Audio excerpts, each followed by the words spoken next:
Okay, good evening, everyone. This is Hotspur TV. So today I'm taking over Marlon's channel to host the show tonight. So now I'm going to bring on my first guest. I'm sure you might know him. It's Kuva. Hey, Kuva, you right, mate? Yep, good here, mate. Yeah. So first of all, surviving. yeah. So you're quite relieved I can take it with the result.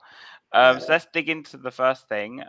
So what do you think was starting lineup tonight from Conte? It looked really devoid of creativity, didn't it? Take Sonny and Kane off that team sheet. Everybody else is a defensive player. It really was. It was alarming to say the least for me, especially when you, as a defensive unit like that, with so many players doing it, you looked at the starting defenders and having kittens already, weren't you? And excuse me, and sure enough, with good reason. So, yeah, I was not impressed with what I saw there. Well, I think most of us were looking for the likes of at least Brian Hill having been given a run and things like that. Yeah. Just a little bit of a spark to the team, but oh no, stuck with the tried and trusted. So did you think, so for example, with Dyer, were you surprised that he wasn't playing? Because for me, that was like I didn't expect him to drop Dyer. I thought Davies would go to the bench for this game because he hasn't really dropped Dyer or rested Dyer the whole season. Like, were you surprised or not? I don't know. Perhaps it's used as a punishment, perhaps missing all those gilt-edged chances and not defending it very well as well.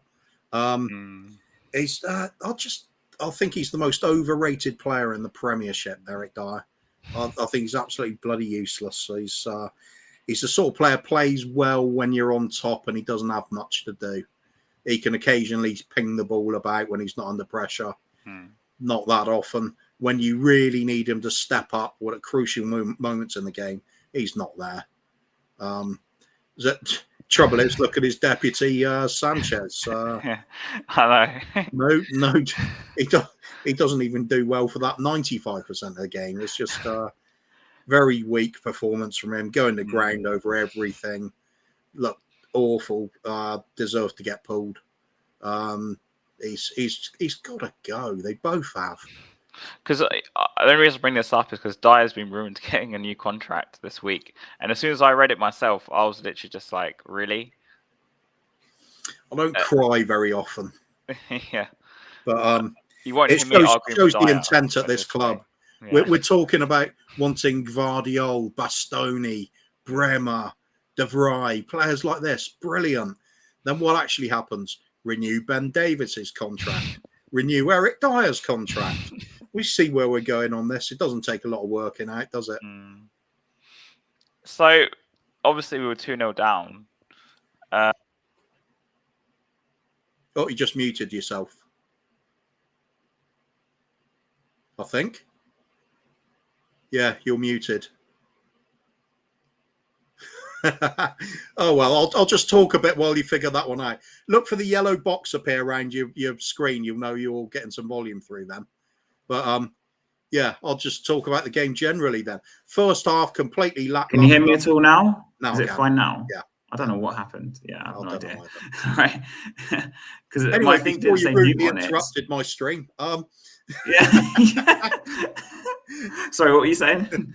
No, I think first half in general, we were so flat-footed, lackluster, no creative influence at all, lack of wanting to go forward. I suppose Skip was trying a little bit, but he's rusty. He hasn't played for a long time. You wouldn't look to him for your source of creativity anyway. It was a big struggle. We could not handle Big Moore in the air. To be fair, that is a big lad. It really is. He's going to cause problems to other players. But when he comes up against the likes of Emerson trying to use his foot to try and match Moore, stooping with his head up. Emerson's not up to the job. No, there's no bravery there either. People say about he's good in the air and everything. When he comes up against somebody that's genuinely good in the air, doesn't look too good to me. So he just wasn't strong enough. Davinson Sanchez, who you expect to be dominating aerially, wasn't anywhere near. Did you see him in the second goal? What happened after? It was just calamitous. Honestly, it was just calamitous. Some of the goals. You saw similar earlier in the season with players shifting over too far to cover one half of the pitch, leaving it wide open in the middle. We saw Dyer do similar in a previous game. I'm trying to think who it was against. One of the early games, anyway, in the season, and they're just all ball watching. They all shift across. We've got Davis, who isn't quick enough to keep up with the play on the wing. Sessegnon's caught up the pitch, which is going to happen with wing backs sometimes. But Davis not quick enough, so he gets skinned. Then it's Dan Longley. He's also a very slow player. You can't expect them to keep up with these quick players. And then where's Sanchez? He should be at least having the sense to cover the people in the middle, and he didn't. That left, who the likely suspect, Emerson Royale, trying to chase back to get to the goal scorer. And he's about 6 or 7 yards away by the time he puts it in. Just calamitous. That's just basic stuff. A failure to hold any shape. Perhaps Eric Dyer's not as bad as we thought. It says a lot, actually, with the crying out for Eric Dyer still. Yeah, but then it was just like that all through that first half. There were times where we think we're lucky we didn't concede more. The little ricochets that happened at times, if they hadn't gone our way, would have been in absolute nightmare trouble at that point. But got to hand it to the team. Second half did at least come back into it. A few changes, few enforced changes, and a few Conte shaking the team up. Just hadn't seen enough. Disappointing players like Bissouma, I thought, had a poor game. I agree with that. Lucas was okay and nothing more. Who else? Poor. Perisic came on, did okay. Sessegnon, I was disappointed with him, but I've got to say, he did take his goal well. That was a tiny little finish under pressure. I'll give him that. There's occasional flashes from him, but not enough to make me think he's worth it in the long run. Yeah, I agree with that completely. I'm not a big fan of our wing backs at all, mate. Right back, Emerson, doing another classic Emerson. Don't know what that is. People say he's a good defender, but he can't attack. I don't think he's a good defender either. No. Very weak for one of their goals, at least one. So we were just second half. It's kind of the way we wanted to see the team start the game, actually throwing people forward and going for it. We look so much better when we do that. We forced Bournemouth onto the back foot, and we were just dominating the second half and creating chances at will almost. Funny though, how all our goals always come from set pieces nowadays. Set piece coach. Do you think he's doing a good job then? Must be. God knows where we'd be if the set pieces weren't working. Because when it's open play, we're just bloody hopeless, aren't we? Because for me, the big change was when Bentancur came on. Yeah. Do you think that he made the massive impact that we needed? Yeah. So you look at Bissouma had a poor game, very low quality. Bentancur came on and carried on in the same vein of form he's been on. He can pass the ball. He could drive forward with it. There's just more about him, isn't there? He's now really offering himself as a viable target in the box at all times.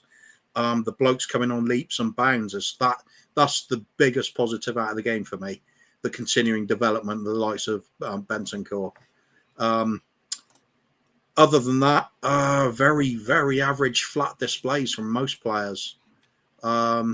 Trying to think of anybody. Did I make it? Oh, I've got my little notes here somewhere. Oh, you got your little notes. Oh yeah, Højbjerg. Yeah. Højbjerg, I thought he did pretty well out of considering how everybody else was playing. He was managing to hold the ship steady to a degree when everything else is going badly. He's the man for you, really, isn't he? But other than that, it's a kind of I didn't put too many notes onto most of these players. I put 5s and 6s at best. It was bland, average, uninspiring football. Just improved in the second half. That's all.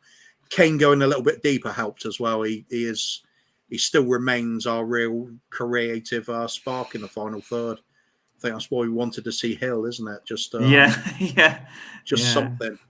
But like 3 points. 3 points end of the day. That's nice. Yeah, because for me, Kane was probably our best player in the first half. I didn't see anything from anyone else. Yeah, I agree. But Did you feel that with Højbjerg? I know you mentioned him as like one of your, I say standout players, maybe that's not the right word, but I felt for me that when he played with Skip and Basuma in the first half, he was nowhere near as good. And then when Bentancur came on, we started getting, he looks better. Players always look better. The better Højbjerg, yeah. Players always look better when they have a better player alongside them. That's without doubt.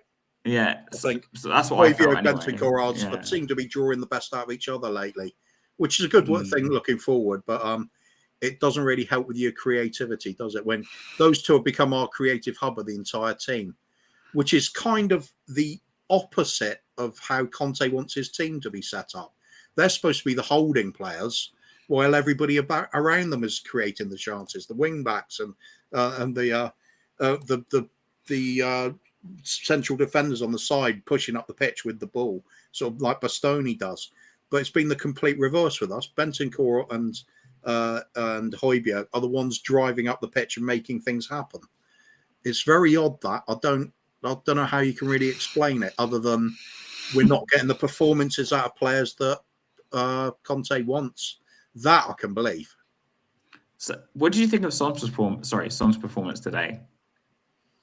An honest assessment, because I don't think he did anything really. I think I didn't even know anything on him. It's just. Where do you think it's gone wrong for Son this season? I've asked this question to a lot of people, even just on different channels and stuff like that. He's clearly got a different role this season. I think the dynamic of bringing Perisic in doesn't help, with Perisic overlapping him as a deliberate ploy.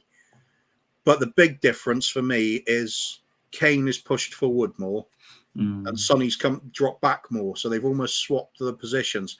Sonny's playing more like an advanced midfielder now. So a lot of his players with his back to goal, which is not his game.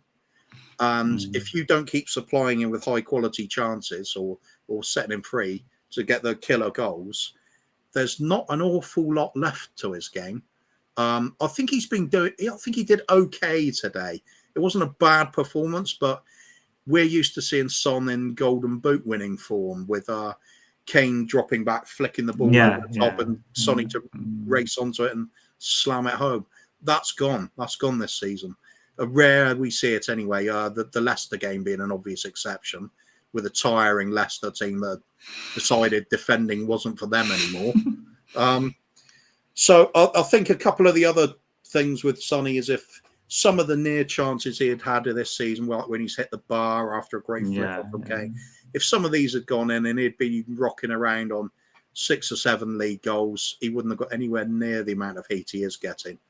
But do you agree with this myth that if he plays with Sessegnon, he plays better? Because like today he started with Sessegnon, and again I don't think it made that much of a difference to me. So it's just other games, it puts paid to the whole idea that Perisic is eating up his space to work. Or something like that, No, it doesn't seem that at all. I think it is just the fact it's a deliberate ploy to play him a bit deeper than he has been. And I don't think it brings the best out of him personally. There are some people that hate this, but there are some things you look at Conte at and you think, is that really the right move? For example, Skip further forward is a bit strange to me, I have to admit. Yeah, it's I don't know. Perhaps it's challenging to get something more out of the player. Perhaps I can understand half the reason with Sonny, because if you got Harry Kane, I can see a big reason for wanting him here in that 6-yard box and being the most advanced forward. He scores our goals. That is, he always has been the goal scorer. But it is affecting the rest of the team. We are playing differently. Bit of a struggle at times. But then again, we won yet again, and we got another 3 goals. If you look at things on paper, looks good. We're doing all right. Yeah. When you really analyse it, though, there's a lot of going wrong with that team. And that's why we're not beating any of the big teams we play this season, because they will pick it apart. Nowhere near good enough. Newcastle didn't have to get out of second gear against us, did they? Wait for some mistakes and see it out. There's a lot wrong at the moment, but it's 3 points, I guess. 3 points, and thank God a win at last, because beginning to wonder where it was going to come from. And if you can't win at Bournemouth, who can we win? I was saying this on Sava's show. If you can't win against them, and they are relegation fodder, If you can't do it, yeah, where are those 3 points coming from next? Isn't going to be against Liverpool. Oh God, yeah. So just to let you go, got 2 more questions. Number one, would you make any changes for Tuesday's match against Marseille? And how do you see it going? And also, so how do you see it going? Yeah, biggest change for Tuesday against Marseille, I think, it's got to be the chairman. I mean, players-wise, but yeah, I agree with you. Oh, with right, that okay. one. I agree with that one. Don't worry. We've got to take the game to them. If we sit back and be passive, I think they've got enough to put us away. There's far too many ex-Premier League players in that team now that Arsenal, are just going to, and West Ham as well. Payet as well. He's there, isn't he? But do you see us going through? If I'm honest, no. You don't? We haven't won an away game in Europe for 2 years now. That includes Conference League. So a draw? Maybe a draw or not? Draw at best. To be honest, I don't even see that. I think I'd see us getting played. I see us playing the occasion and the hostile crowd getting to our players. So I think I really question a lot of the mentalities there. I don't think we'll stand up to it. But for example, would you not play Hugo and play Forster? I know that's a totally off the cuff question. Nah, I've got to stick with Hugo. He's especially his comments saying it's a final, and it's just like, yeah, great. He's the club captain and everything. Do you want to really disrupt things that much? I mean, we've seen what the gut reaction of let's drop Dyer, bring in Sanchez has worked. Wasn't good, was it? I'd rather take neither of them and try to play Tanganga, but that's just me. Yeah, well, it's like the right wing back position. I'm happy if we just don't play with one. just don't ignore it. Just hope nobody notices. There's nobody 10 men. there. Yeah. All right. So before I let you go, Cuba, where can we find you next? Because I know you go on many different channels. I see you everywhere. So are you on Bob Spurs tonight? It's Saturday night. That means only one thing. Yeah. So Bob Spur TV later tonight. Take it from there. Do any other advertising at that point, I suppose. Yeah. A couple of shows I'm on tomorrow, possibly. One of them definite. I'll be with Sava, Irish Hotspur, David Harris. Oh yeah, I've heard about this. Yeah. And Sean Butler, and we're doing a little segment on Sava show. It's going to be a weekly roundup of all things football and Spurs related, and just I'd imagine there's going to be a few heated discussions. On that. We have got different viewpoints, all of us. The fact that I'm even arguing with Sava over things recently is enough. Really? Yeah. But should be good because I think all of us have got enough respect for the others to let the conversation. I just want anyone who's watching this to go there with popcorn because that's what I'm going to do. if I go there tomorrow to watch the. No, I'll do the wet blanket move and just calm everything down. Yeah. But, so Cuba, it's been great having you on, and come on, you Spurs. Come on, you Spurs. Okay, so now I'm going to bring my next guest on, Brad. Hey, you right, mate? Hey, where did you get to the other night? You sort of disappeared. yeah, I know. I need to say that. Yeah, sorry, went to talk about some other things, right? Oh, right, fair enough. Unfortunately. I thought your mate might have been annoyed that I kept getting his name wrong. Oh, no, don't worry. Yeah, so for people watching this, you don't know. What? Yeah, so people don't know. Me and Brad met again a bit before the game on Wednesday. Yes, this is why he's and I was just with some work friends. So, so Brad, number one, what do you think of the game? Well, I'm happy that we won. That's the main thing to me. I'm going to enjoy my Saturday night. And if we lost, no matter how we play, if we lose, I'm in a bad mood. I don't watch any football. I watch TV or anything that's totally unrelated to football. But we won, so that's the main thing. But oh my word, it was frustrating. It's that first half and the first bit of the second half before we got the 1 goal back. It was so frustrating. It really was. I think I'm saying that there's a Madness song that summed up our performance: embarrassment, basically, because it was a typical Tottenham performance. We had loads and loads of the ball, and then they get a break and score, and we just didn't defend. And then in the second half of the third game now, we conceded early in the second half.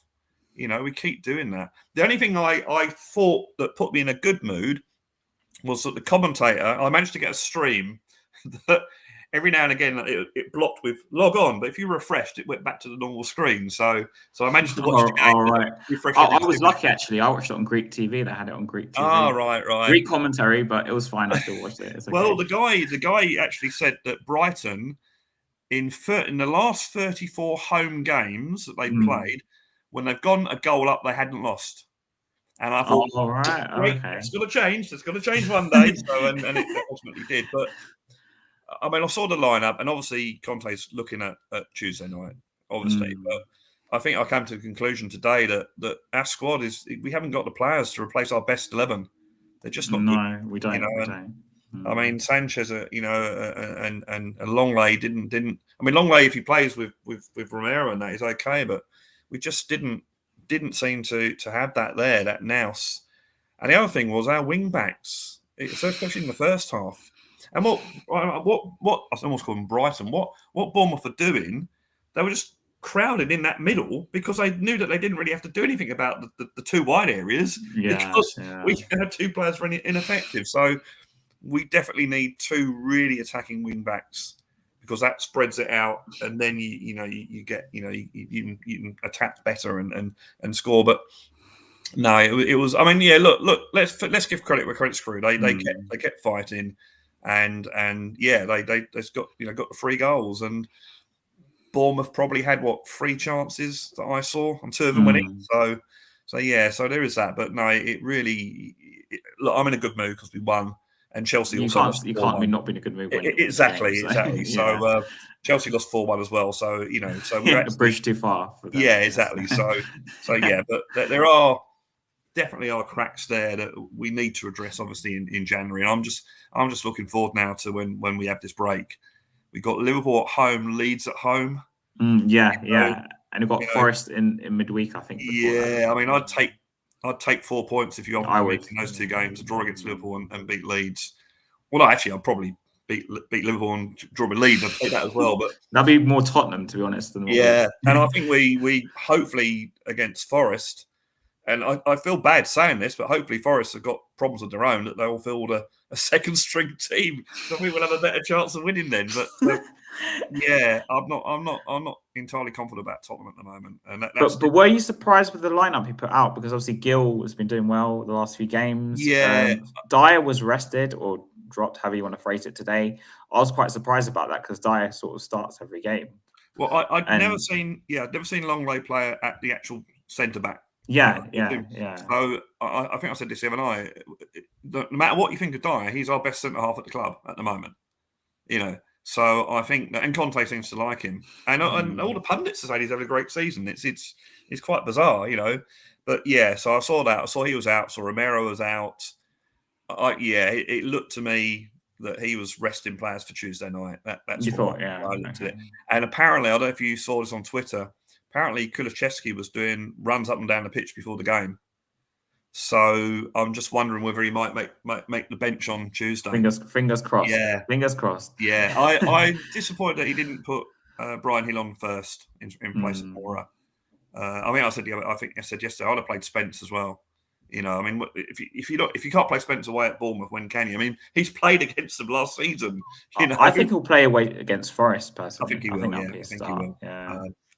And hopefully he'll have a stormer and put the idea into Conte's mind to play him. Because if we can get him playing at that front, well, I think our first team, they can play better. That's all I'll say. They can play better, and when we do play better, we've got a decent team there. But yeah, the second string at the moment, and I was all optimistic at the start of the season. I thought, oh yeah, Basuma, oh yeah. What have you thought of Basuma this season? Because like you, I thought he'll come in and do bits for us, but I don't know what's wrong. Look, I don't like writing players off until I've seen them for a whole season and in many games. He had a good game against Everton. I didn't do too bad played against Brighton, didn't do too bad. But I just point everyone back to last season. Everyone's having a go at Kulusevski in his first 2 or 3 games. Oh, he's not quick enough. I thought the same thing. I was very scared it was going to be another Lamella. Exactly, and that's what I'm saying. First impressions shouldn't really be, you shouldn't really be the be all and end all of it all. So let's give him a few more games, and let's see at the end of the season we'll assess him then. I mean, he's obviously a decent player, and you just need to play. You need to get into the rhythm of the game and how the team plays.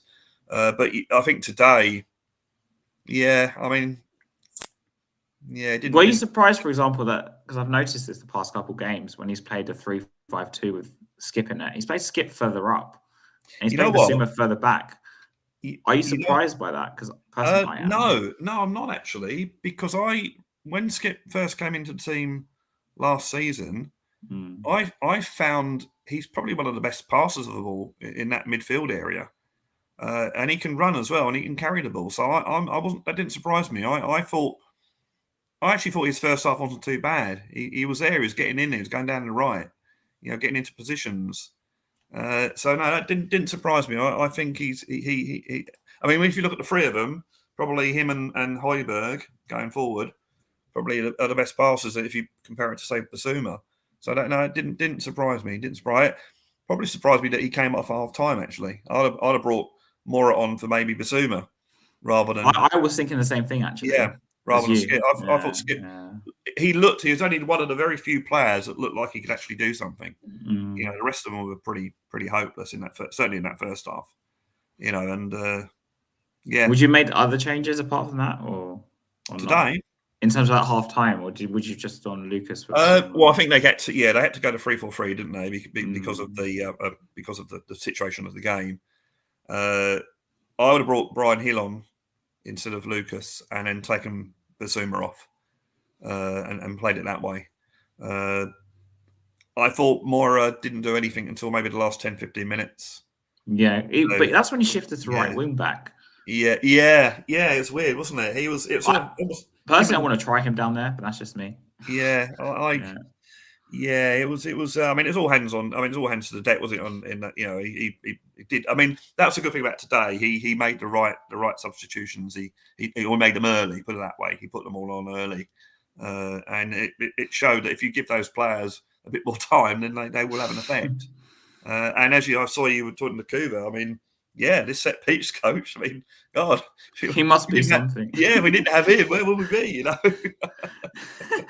But doesn't it say a lot in terms of like what do you think is the issue, right, with us? Because I was talking about this when we were talking TV last night when I made my debut at like 3 a.m. in the morning, so no one probably would have seen it, right? But with Brian and Bobby K, and the big question I asked them, and I'm going to ask this to like everyone I go on a stream on now, is why do we need to concede a goal? Or in this case today, it was 2 goals to wake up. What do you think is the issue? Like, why? It's becoming a bit of a thing now, isn't it? I think I'm trying to think the last game we actually took the lead. I mean, Everton obviously the last game, but yeah, you look at Leicester, we had to go behind there. We went behind at Man United. We went behind against Newcastle. Went behind against Sporting Lisbon. Went behind today. At least now we got back to 2-1 against Newcastle. Didn't quite get the equaliser. We got the equaliser against Sporting Lisbon. Didn't quite get the winner. And today we actually got the winner. So that's an improvement over the last 3 games. But I don't know what it is. It's just bizarre. I mean, I think today, we had, from what I could see, we had a lot of the game, and just we were shit at defending when they got that breakaway. And it was a good goal by Bournemouth. Let's be honest, they did that perfectly, but we should have defended it better. But so in that situation, I don't think you can say, we didn't, we actually did start by actually trying to play. But it is a weird thing. I think it might be down to concentration, that when we're attacking and we got the ball and that, we seem to forget, hang on a minute, we got to defend as well. I think that's what it is. It's sort of a concentration awareness of that you still have to defend. But it is annoying. Hopefully, maybe Tuesday night we might get the first goal. So, that would be a relief. Yeah. But like, for example, today when we conceded the first one, I thought, as I said, right, we concede a goal. Suddenly we wake up. I thought, okay, now we'll get a reaction. And then I'm sitting there and nothing's still happening. And then they score another goal, and I'm like, oh no, this is going to turn to like 3 or 4 the way it's going, especially with the Brighton result with Chelsea. So I was like, oh no. And then he made a change, obviously, at half time. We started the second half sort of in a better manner. I don't know if that's the right way to put it. And eventually, after making all those changes, suddenly we started playing. But don't you think this is like for me, it's like a major issue. But what do you think is the actual like issue? Like, what is the problem that's making us do this? Because I can't pinpoint it. I really think it's a lack of concentration. I really think they switch off. and they forget the basics of the game. It's almost like, oh, we're attacking. Oh, hang on, we got to switch our attacking mode off and put our, our defending mode on. Oh, too late. I think it's that, because if you look at the goals we conceded, I mean, yeah, we make mistakes in defence as well. I think it's which you again can be put down to concentration. I mean, it's obviously skill if you make poor mistakes, but concentration comes into it. If you you're not aware of things, and some of the goals we conceded, Lloris has been at fault. So we're making these errors that I think if we can get them out of our game, we might we'll do better. But it's it is a worry. I think full credit to Sessegnon today for the goal he scored, because he actually did what a left wing back should do today.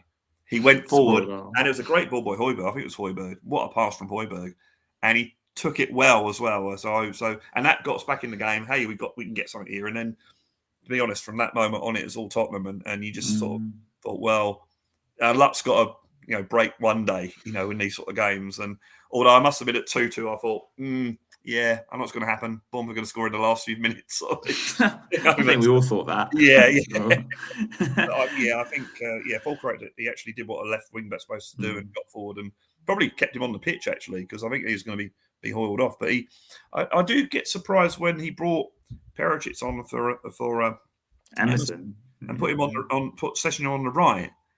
He does do that sometimes, because it's like he may switch Perisic to the right and Sessegnon on the left. Yeah. I think it sort of changed a bit later, didn't it? But it was quite weird. But it was good. It was good to see him win today. It's good to see him win. I mean, that's really we need to keep up with the top 3 or 4 teams, for winning the world. Because I really think that not only Tottenham, I think the players in the back of their mind have got the World Cup. I'm sure of it, and that's why they're not quite giving 100%. I know they all say the right thing, but I think subconsciously they must be thinking about it, surely. And we've got a lot of internationals in that team that are playing in the World Cup. And I think that's. I think that might be an issue with Tottenham at the moment, and probably a lot of other clubs as well. But yeah, it's so it'll be interesting. And that's why we need to stay where we are. So when we come back after the break, I think the second half of the season will be totally different. Because provided we don't get injured, players that get injured in the World Cup, but. Yeah, I think we'll do better. The Emerson sub was a no-look substitution, Brad. Yeah. That's brilliant, Cooper. He actually did one really good bit of a defending, I think, when the ball came across and he got his foot in, I think, to get the ball away in the first half. That was one decent bit of defending. So, But for me with Sessegnon, obviously you praised him for his goal and he did take it well. But what have you thought of him this season? Because I've seen quite mixed. Again, he's had one decent opinions game, about him. It's two decent games. I think it's a confidence thing with him, which he should have now, because he's had a decent game. That should give him confidence. He's quick. He's skillful. He just needs to take players on and put the ball across. That's how wing backs work. It stretches it. And getting on when it's on the other side, getting on the far post. I don't think he does it enough, and hopefully this is where Perisic will come in, where he'll be, teaching him this. But yeah, I'm not. I'm not too impressed at the moment. Because with me, the biggest issue is that he just doesn't take on players.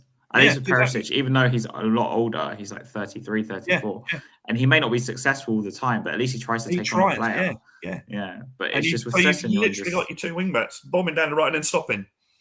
And passing it back. And that's what I said today. You can see Bournemouth are just crowded in the middle bit because they don't really have to worry about the wide areas, So it's frustrating because there's a player there. I mean, that's the thing at top sports at the moment. It's frustrating because you got Sessegnon who can take players on. You got a guy in Spence who can take players on, and we're just not seeing it. So hopefully, maybe we will see it as the season goes on. Yeah, I thought the same thing actually. Before I forget, Conte went down the tunnel when we got the 3rd goal. Yeah. Apparently, he went down the tunnel, and then when he found out there was no VAR decision, he came back again. All right. Because I was wondering, we saw him on my stream as well. He went down the tunnel. Well, not a stream actually. Thankfully, I watched it on TV. And then suddenly, I see him in a clip a minute later, and he's back on the touchline. So I was he said he went down the tunnel until he knew it was a regular goal, and he came back. So you have another dig there as our manager. Yeah. So I don't want to bang on a VAR because I'm not sure if you were on the show in midweek, but what did you think of the decision? I know it's nothing to do with this game, but I thought I'd just ask you anyway. Did you think it was offside? No, simply no. I mean, they had more forensic evidence there than police have on a murder investigation. It was just. I mean, that is what kills football for me. It was such a borderline thing. If they thought, oh, we can't see offside from that. Let's go for another angle. And eventually found it. That's not how football works. And I don't know. I went on too much about it yesterday, but I was at the game and I didn't celebrate the goal because I'm looking at Perish's cross coming. So when Kane gets in, he's right in front of he's offside. So everyone's bouncing around before him, and I'm just sort of standing there. And I looked at the lines. The lines ain't. It's not flagged. And then they showed it on the corner screen, which they're not supposed to do. They showed the goal. Yeah. And I looked at it and I thought, Kane. I thought no, he's not offside from Perisic's ball, and no, Emerson's not offside. And when you see Emerson, you think, he's behind the ball. It's a goal. And there are angles where it's obviously behind the goal. So it's these stupid lines. It's these. So it's like the first phase, second phase as well. Like that was quite confusing. Yeah, well, I think it was. Yeah, no one was offside from the actual. It's from the. They did the lines and Kane was ahead of the ball according to their lines. But you can't even say where did you draw the line from the ball? Edge of the ball, the centre of the ball. They spend so much time on these little lines. Yeah, and you see so much time on these little lines, and yet. They don't spend any time on, well, hang on a minute, how do you know that's exactly when the ball left the player's foot or the player's head? They don't seem to do that forensically, but for the little lines they do forensically. So it's rubbish. It's absolute rubbish. Yeah, keep VAR, but change it. Absolutely change it. And have it just view it.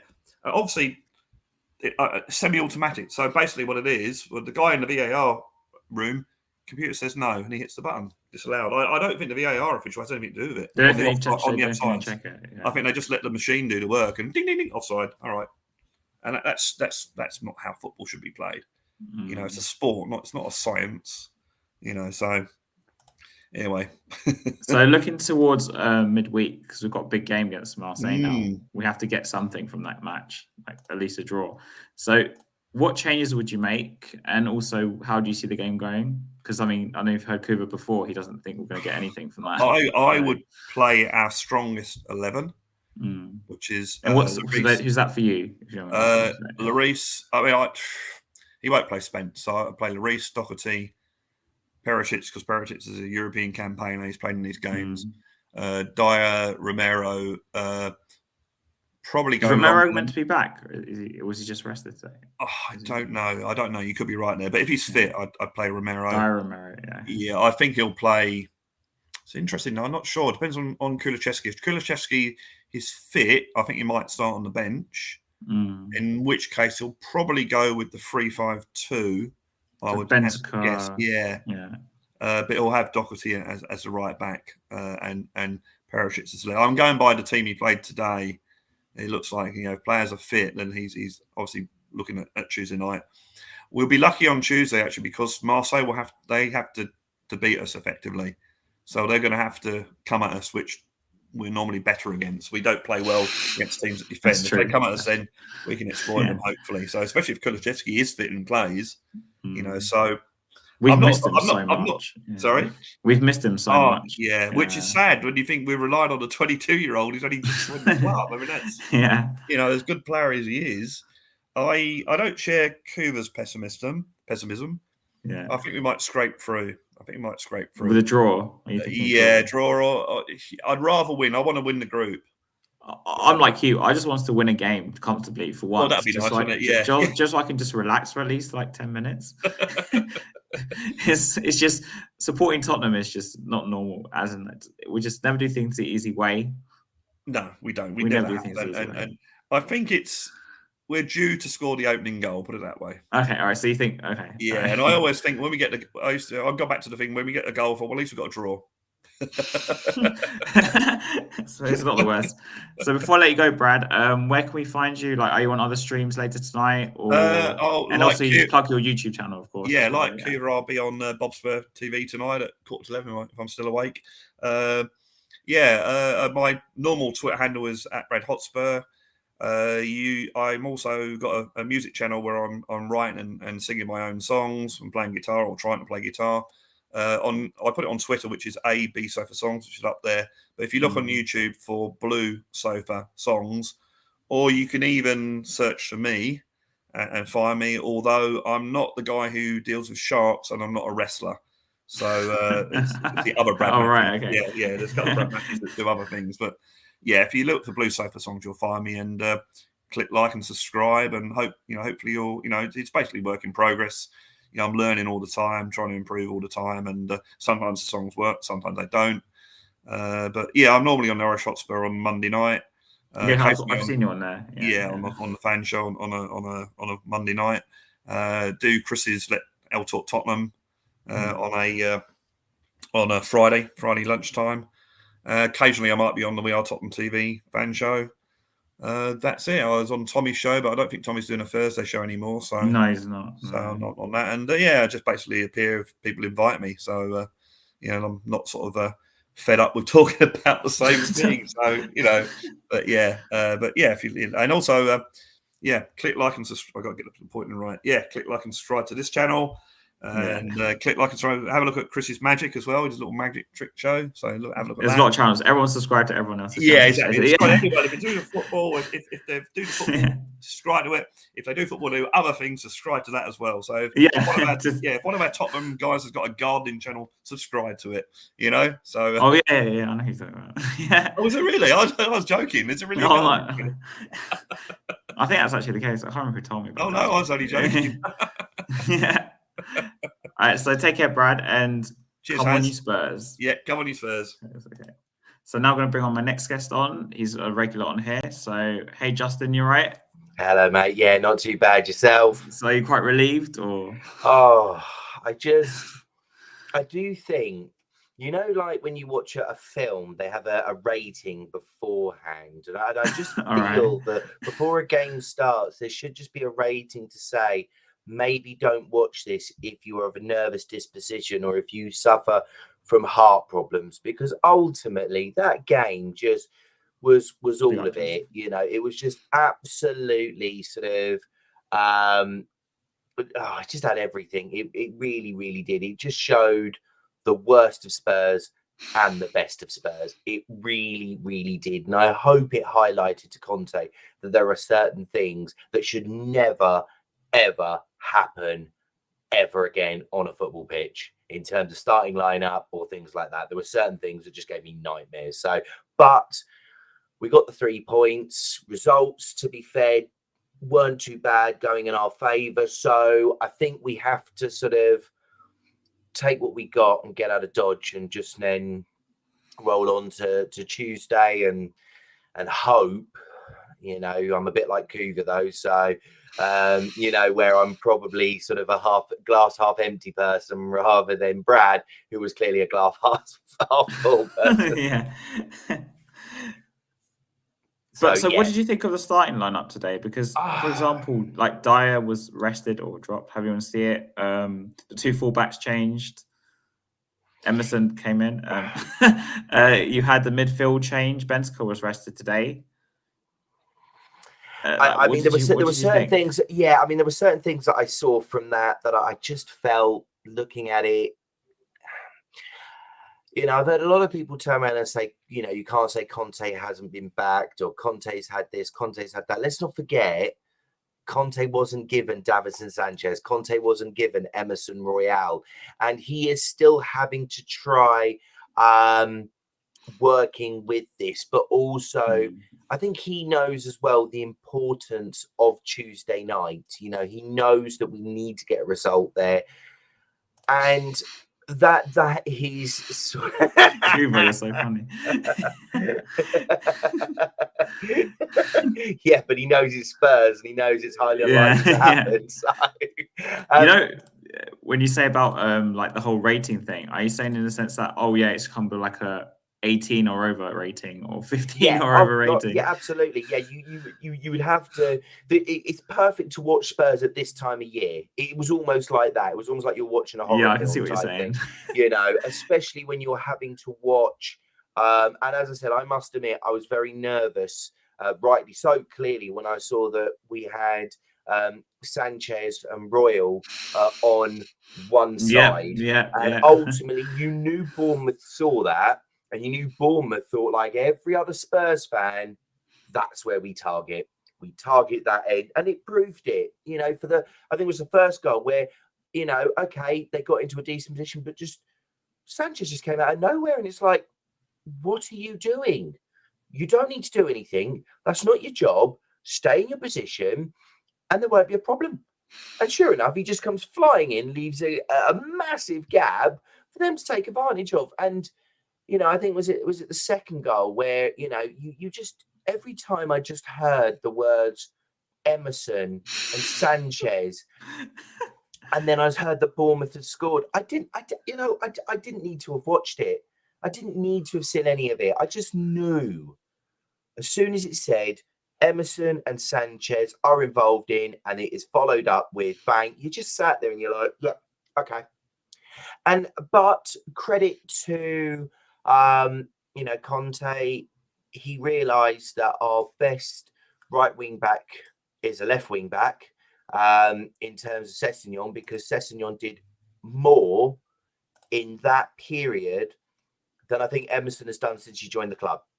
And the fact that he got Sanchez, off the pitch as well and got Dyer on, it just really shows where people are looking at how malnourished this team is. And yes, he has spent a lot of money, but that's only the start. It needs a massive overhaul. We cannot have Sanchez anywhere near it. We can't have Royal anywhere near it.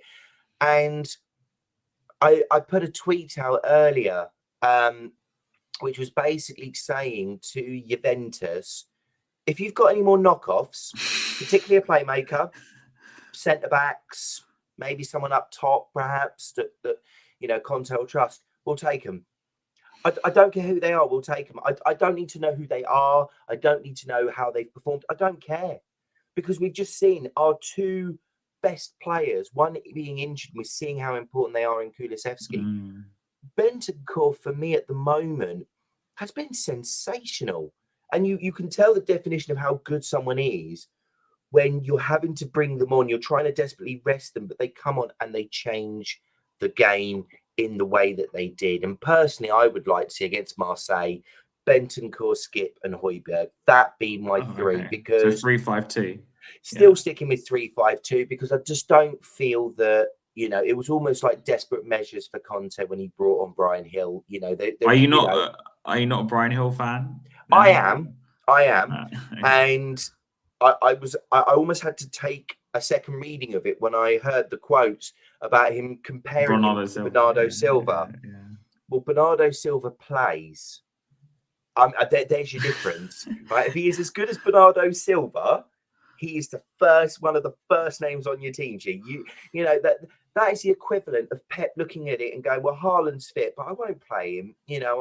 I'll go with this guy over here. I mean, what is that? It's the most ridiculous thing to ever say, and compare him to Bernardo Silva, but then not rate him in terms of good enough to play. I'm sorry, it is the most ridiculous statement I've ever heard in my life. But I do hope that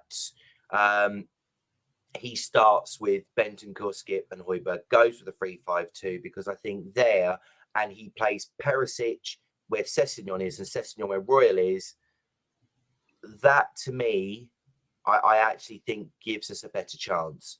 I don't think he will. I 100% guarantee that Royal will start.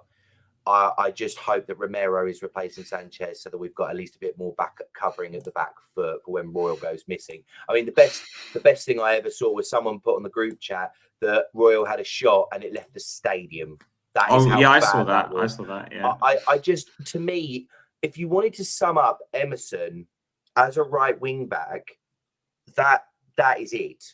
That is Emerson to a T. Has a shot out the stadium, right? Not in terms of into the crowd, out of the stadium. That is how bad that shot was. So I do hope with what we saw in the second half that he kind of looks at that and trusts that against Marseille. I don't know. I honestly, I think sometimes with Conte, it is a case of that he is trying to rotate more than he needs to. Cooper's 100% spot on with that. He really is. But we've got 2 Premier League games left. We've got 2 Premier League games left. Stop rotating anymore and go for it. Because what's the worst that could happen? They're going to get injured. Oh no, they missed the World Cup. Don't care, right? I'm sorry, we ain't going to win the World Cup. Spoiler alert, but I suppose I better put that on there. So go all out, play everybody, play all your best players, and go, and get the points on the board, get us into the knockout stage of the Champions League, because that will boost your coffers for January, when sure enough, Paratici will panic because he hasn't got anybody that Conte wanted, and he goes to Juventus and gets probably Weston McKennie and Locatelli or whoever else is. We actually linked with Locatelli the other day. Yeah, I know, and to be fair, I don't care. I honestly, I don't need to care about his form. It's not a problem because he's playing for Juventus. Anyone who plays for Juventus, they come to Spurs, they'll be amazing. Okay, I mean, I'm trying to think of anyone who's come to Juventus and has been bad for Spurs. They haven't, Like for me, Bentancur's probably been our best player this season. Well, he almost Easily. just gives a very much a calm sort of approach to just. It's almost as if he takes on exactly what he's got to do, and he allows for others to do their job, and to me, I think whether he's playing with Højbjerg or if he's playing with Højbjerg and Skip, or if he is playing when I think Emerson came on against Everton, not Emerson, when Basuma came on against, it wouldn't be Emerson ever, but if Basuma came on, when he came on against Everton and then helped sort of, help change the game there, he's just somebody who I think goes under the radar because he just does what he is told. And there are so many players who just can't do it. And to me, as soon as he came on, he changed the game. He gave us a better balance, and he allowed for us to sort of. He didn't take the game forward, but he sort of allowed for the team to go forward. It was almost as if to say, "I've got this. Do what you're told to do." It's as simple as that. It really is. So to me, cheers, Brad. In terms of that, he just brings a sense of normality to a sense of a bonkers situation that we're going through. Yeah, that is. And I just feel that if you look at players at the club who are Conte players that sort of epitomise Conte, he is one of them. Skip is another. Kulusevski is another. Those are players that you could just see that just sit there, do as they're told, and then just get on with it. And to me, as I said, I don't care who we sign, as long as they come from Juventus, I'm happy. Okay, all right, okay. So you heard it here first. We just sign any other Juventus player there is existence. Yeah, that's it. If Juventus watch this, because I know that they're a lot of the time they're watching this. I mean, they're not doing well in their own division, so they might fancy coming over here. I think to be fair, we could go for it. Any player. We've got Chick King opposite the stadium. There's good food around. I'm telling you now, why would you not? If you turn around, why would you leave Turin and not come to here? I think that's just ridiculous. It really is. Italian manager. We've got everything you need. We serve pasta. We got wine. Might not be the same, but we've got them. You and I, we should do a welcoming video for any Juventus players thinking of joining Spurs. That would be brilliant, honestly. Yeah. Like an advert or something like that. Yeah, absolutely. Yeah. Welcome to Spurs. We know you haven't joined, but you will. Yeah, pretty much. Yeah. But for me, Bentancur this season as well, I think he's one of the few players who I've noticed is pressing really, really high, and his work rate so high this season. When he came on, it was sort of carried on in the same vein. He was getting out the Bournemouth players, getting the ball back, recycling the ball, taking us forwards. He goes on his runs now. But don't you feel sorry for him in the sense that because the rest of the players are not the level that he's at? I think what we have to bear in mind is he is coming in, hopefully, as part of a transition. Yeah, absolutely. Yeah. Any others? Anybody else who's in the chat? If they want to come up with ideas for welcoming Juventus players, it's fine. Yes, there is a sense of feeling, a little bit of sorry, for, difficulty for him because of what he's having to sort of deal with. But don't forget, if this is seen through properly, this is a major overhaul of the squad, and I think Conte said it himself, as this won't be fixed in a window. This needs 2 or 3 or 4 windows. Now, my only comeback to that is, if that's the case, sign your contract. If there's clearly a contract on the table, you sign it. My gut feeling is he will see how January goes and what players are brought in. So I do hope that, there is some business done. I don't see how it can't be. We're not in a bad position. As I say, if we'd have lost this game, I think they might have said differently. But I think if we can be around the top 4 and if we can get to the knockout stage, the Champions League, that will then put the club in a position where they have got to go and spend that money. And to be fair, there are certain players that, just get them out on loan, get them out of the club, do whatever. Other clubs seem to, I've never understood why we find it so difficult to get players out of our football club. It absolutely baffles me. You look at others, if they don't want to play, they're gone. It doesn't matter where they go, they're gone, And as much as I hate to say it, you look at Arsenal under Arteta, you look at, didn't want Aubameyang, gone. So we'll take the loss, it's fine. We want him gone, and you get me Jesus in the summer. Yep, fine, we'll get him. And that is where I think ultimately Tottenham need to stop being a business club and actually act like a football club, because you're not going to get anywhere buying potential that is going to take years and years and years. Conte isn't that type of manager. If he is serious about what he wants to achieve, signs a contract, will probably get another 3.5 years and then he'll be gone. But I was going to ask you that question. Do you think he's going to sign a contract? I can only answer that question on February the 1st, because okay. The reason purely being is, and I think it is the case, Phil, because if you look at as well with Harry Kane, he said he's not doing it until after the World Cup. And if anybody believes it's always because he's focusing himself on the World Cup, then they need their head examining. It's not. He's turning around and saying, okay, I'm not going to do anything yet. I'm going to see what you do in January. The ball is now in Kane's court. Unlike a couple of years ago when it was in the club's court, it's now in Kane's. He is turning around. He knows there's an offer on the table from Bayern Munich, so he's happy to hold out. Bayern Munich have said they'll pay 88 million, I believe, is the number that was being talked about. So he's making it clear, well, I'll hold on. I will actually see what you are prepared to do. And I don't blame him. I don't blame Conte, because we've seen it with this club where they'll either buy some absolutely amazing players or they'll go and buy Fraser Campbell. I think Fraser Campbell is still, Fraser Campbell, I think, is still playing, so he could actually still come back. We can't. I still think Son and Nelson are going to turn up in January again. But honestly, I think if I ever see anything like that again, I mean, I think you just won't ever see me again. Or if you do, you'll just see me at the back part there, just shivering. You'll be asking me, and I'll just be sitting there with cold sweat. Ryan Nelson gives me nightmares. He does. I mean, what on earth possessed them to do that? When you think there was a chance of going for the title, and you go and sign. Well, for me, that was the window that made me turn Levy out. So, if anyone's watching this, that was the window that sent me over the edge. I think, to me, if anyone wants to pick it for me, it was the one when we wanted to properly see him back Poch. Poch had done everything he'd asked, go that whole summer and winter without signing anybody.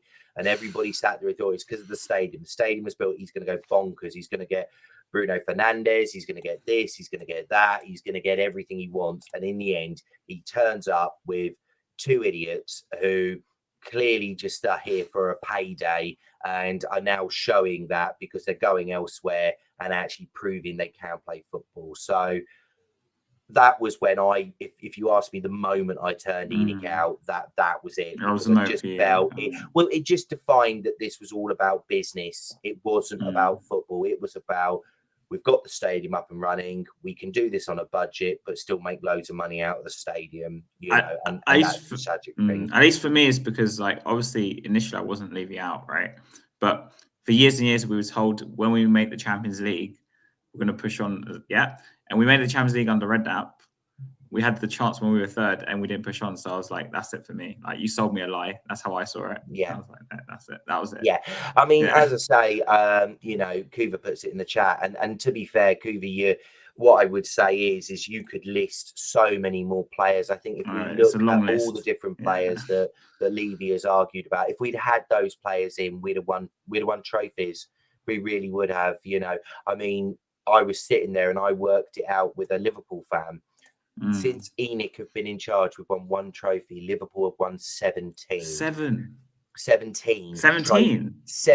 trophies. And don't forget, they had Andy Carroll at one point, right? Oh, yeah, they did, didn't they? You know, they signed Ben Davies from, I think, Preston, who never played for them. He made his Anfield debut playing for Rangers against Liverpool. They have had some absolute shockers in their time, and yet have been able to manage that many trophies. So it just defines where the club and the owners are. And to me, I just think now they've got a decision to make. Do they? For me, it's the last chance saloon, because if Conte leaves, I just don't see where we go from here. So I can 100% tell you where we go from here. I can 100%. I know where I don't want to say it. You know, yes, and I don't. It's almost like, you know, it's almost like if I stare at the window, stare at the mirror 5 times and say his name, he will appear. You know, it's kind of that sort of thing. But anybody, and I do say this, anybody believes that is a saviour and it will save what we do are living in cloud cuckoo land, because all that does is take the club backwards to a time when they will feel it is acceptable to buy bang average players and accept miracles from them, but not win anything. It'll be pretty football, don't win anything. It's as simple as that. So I do hope the club really do understand the importance of trophies for the fans. You know, that's the bit that annoys me. Everything is, they talk about, when they talk about football, it's for the fans. Well, it's not for the fans, because the fans want to see silverware. That's what they want to see. And to get the silverware, you have to back a manager properly. And there isn't, at this point, a single manager that they have backed properly. They've backed managers, but not properly. Because as I said, I've seen people turn around and say Conte's been backed. Well, he hasn't been fully backed because he wanted Bastoni. The club could have made it very clear to Inter, right, here's 60 million, take it or leave it, or we go for Skriniar, or we go for this player, or we go for that player. We get in what he wants, which is a fully fledged centre back to go and play. He could have gone and got Bruma from Torino.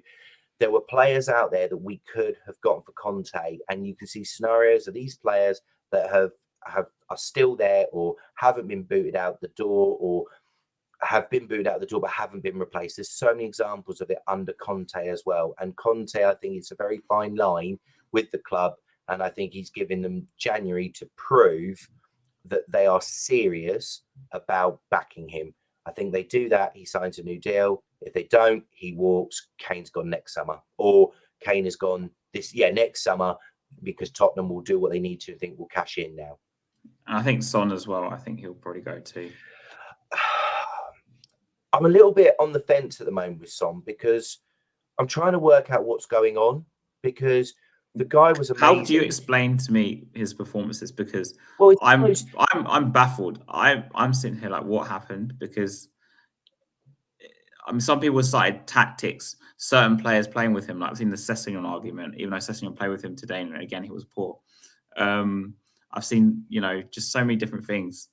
People try and justify his performances. The thing that frustrates me above anything else, the thing that frustrates me the most, is there are there are 3 players in that starting lineup who are undroppable: Lloris, Kane, and Son. Yeah. And at the moment, there is an argue for one, and that's Kane, because although he may not score, he's a threat. He brings other people into play. He does a lot more in terms of his game. At the moment, what we're seeing with Son is a guy who can't keep his arms down because he's flailing them every 5 minutes because things are going all over the show. Don't tempt me, Brad. Trust me, Yeah. I've thought about that a lot. One will come good. Okay. You know, I hope so. I really hope so, Brad. But I really the one do. thing I will say about what we did see with Son and which proved to work, he was dropped. Remember the Leicester game? He was dropped. Okay. He then came back in and scored. Yeah, you know, he turned around and scored a hat trick. Since then, he's been rubbish because he's played every game. It needs to be made clear to these players, to the whole squad, if you're not good enough or are not putting in performances, I will drop you. You know, it's as simple as that. To me, I think Lloris should have been dropped at some point because he's just to me at the moment he reminds me of Aurelio Gomez. Brilliant shot stopper. For me, this has to be Lloris's last season. I can't watch him anymore after this. I can imagine him being here for one more season as a backup afterwards. As a backup. Oh, fingers crossed as a backup. Absolutely not. I mean, the only disappointing thing for me is that Juventus's goalkeeper is Szczesny. And I actually would rather set myself on fire than see him in a Spurs shirt. I really, really would. Okay, so Szczesny, you can't come.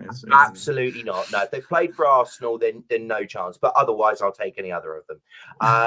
You know, I mean, if Conte goes, we'll have Allegri. You know, because he's Juventus as well, so he could be good. But the whole point is that absolutely those Lloris and Son in particular.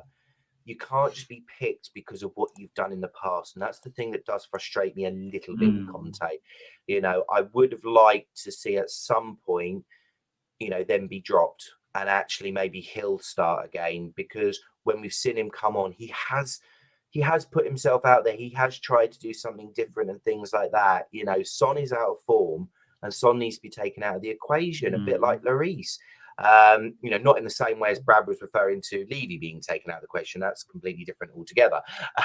But those two, they need to have a rest. They need to be taken out the firing line and then maybe come on, you know, and then prove what they can do. Because at the moment, as I say, we can't continue going 2-0 down against teams like Bournemouth and then having to claw our way back, you know.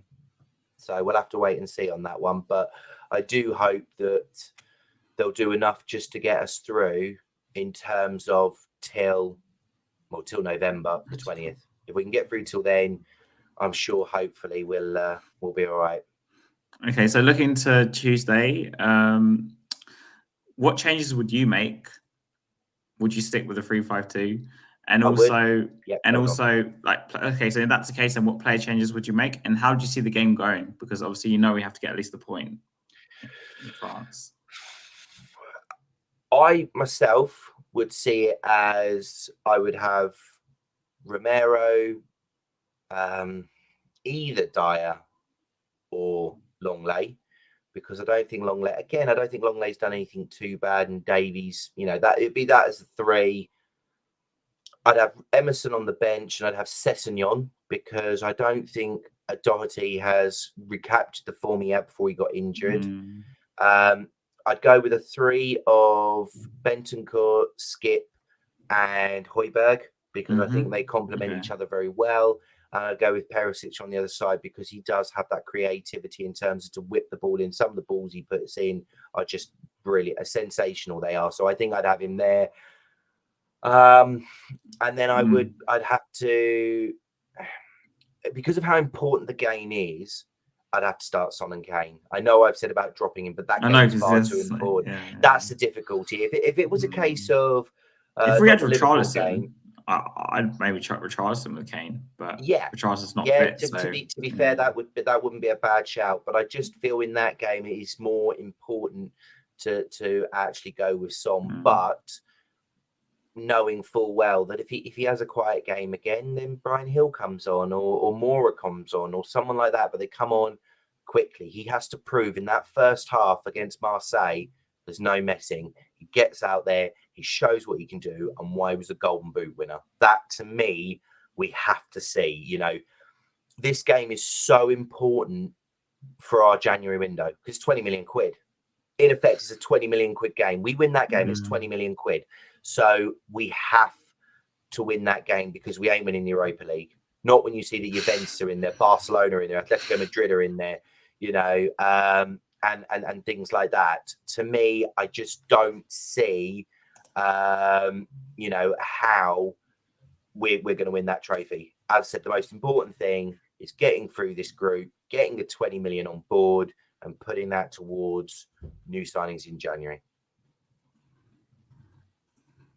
So how do you think the game's going to go? Sorry. I think it's going to be very cagey.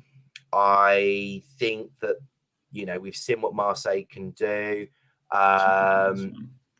You know, it's going to be a case of, for me, I worry about it.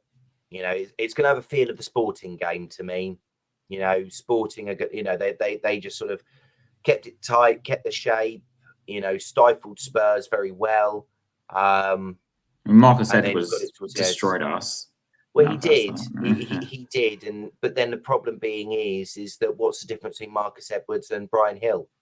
You know, and I've heard that a lot where people have turned around and they've said, oh, wouldn't it be nice to have Marcus Edwards back? It wouldn't make a difference because Conte wouldn't play him. You know, you wouldn't play him off the right or on the left? Well, but this is for me, I do see the benefit of a Marcus Edwards or a Brian Hill. But the problem is, again, I don't believe that Conte does. I think he would look at him and think he needs to bulk up. And that is what he keeps saying about Brian Hill, that he needs to bulk up. And if you look at them, there's not really much difference, I think, between the two of them. So I just feel that it's going to be a cagey game. Marseille are going to, you know, they've got some really good players, you know, in terms of Alexis. They gave us a game with 10 men. Tottenham Hotspur. They did. We were lucky to win that game, I thought. Yeah. And that to me is the clear sort of part of it is when you look at what Marseille could do at our ground, what they're going to do at theirs. So I'd like to say we'll get something from it. I'm not too sure. So we're playing Europa League, you think, after Christmas? I got a feeling we're going to listen to that music. Yes, I'm afraid. Oh. Thursdays, it will enjoy the Saturday 3 o'clocks because I don't think they'll last much longer. It's not like we don't even play on 3 o'clock on a Saturday. I think this is the first game in how long? It's been a while. We had one earlier on in the season, but we've got one. Rare, our Leeds one, the one against Leeds in a couple of weeks. That's that's on Saturday. But yeah, after that, I think it will be back to Thursday nights. But at least we'll be there with, hey, people can sit there and judge us, but who else can say we're playing in a competition with Barcelona? You know, Barcelona, Juventus, Atletico Madrid. We don't have to tell them it's the Europa League. We'll just tell them that we're playing in the best competition in Europe. You know, that's where those teams play, isn't it? Don't worry about it. I think. I mean, I really don't want us to win Europa League because I quite enjoyed my Thursdays. But anyway. Well, to be fair, I used to because I believe that would be the one competition that we could actually win. But every manager we had when we were out there just didn't bother. They couldn't take it seriously. No. So, never took it seriously. And can I push for a match prediction score then? Like, do you have a score? Is it we're going to lose 1-0 or something? I think we're going to lose 2-0. 2-0. I think they'll be 2-0. I think they'll get a goal probably in the second half. We'll push the game. We'll try and get back in it and they'll hit us on the counter. And it'll be 2-0. Game set match. All right. So before I let you go, Justin, where can we find you? Are you on other streams or anything? Yeah. So I'm sort of a fairly regular doing this. And a lot of the time I'm on All Things Tottenham. So I think either tomorrow or Monday. I'm not too sure which. Or as I said, you can follow me on Twitter. And as I said, if there's anything I've said, please comment. You know, I'm more than happy to have conversations or anything like that. You know, I'm not one of these ones where I'll get offended if someone disagrees with what I say, because that's the whole point. You have an opinion, and if people think differently, you explain yours, and if they don't like it, then oh no, I've got to so many disagreements on Twitter that's gone on for hours and hours. I've gone into a few, but what I've always tried to do is stay impartial and just said, look, you might not agree with me, but to be fair, I'm playing VAR for well, hey, that will be Spurs' excuse. That will be our excuse. So to be fair, at least one thing I will give Kuva is he's given us an excuse already. So hats off. We now know You know, we haven't lost. We'll blame the rubbish. refs. VAR. Yeah, blame ref, blame VAR. It's all their fault. Absolute rubbish. So, before I let you go, come on, you Spurs. Absolutely. Come on, you Spurs. Okay, so if you guys want to find me, I'm on Hotspur TV. And just thanks for all watching. And comment, like, and subscribe to the channel. This is View on the South Stand. And I'll see you very, very, very soon. What's going on?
Right.